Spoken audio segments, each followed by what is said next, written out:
connectant le disque dur. Son rôle est bien sûr, c'est de stocker en permanence les données informatiques sous forme binaire. Le disque dur de votre ordinateur contient le système, par exemple Windows, vos programmes installés et vos données personnelles. Aujourd'hui, les disques durs sont capables de stocker une quantité énorme de données. On parle actuellement de 3 téraoctets, 4 téraoctets, c'est une quantité énorme d'espace pour réserver ou bien pour stocker les données.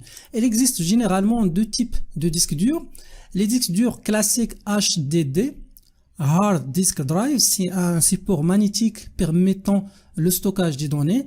Et le deuxième type, c'est le disque dur SSD, Solid State Drive. Il stocke les données de la même façon qu'une carte mémoire de type SD, c'est-à-dire qu'il n'y a pas de platon ni de mouvement mécanique comme le disque dur de type HDD. Plus récemment, les disques durs SSD se sont démocratisés sans pièces mécaniques bien sûr et capables de lire et d'écrire des données beaucoup plus rapidement. Une petite comparaison entre deux disques qui possèdent le même capacité de stockage, c'est-à-dire 2 téraoctets, montre que les performances d'un disque dur SSD dépassent de loin les performances d'un disque dur HDD, que ce soit en lecture ou bien en écriture des données. Par exemple, l'enregistrement d'un fichier, c'est une opération d'écriture et l'ouverture d'un fichier, c'est une opération de lecture.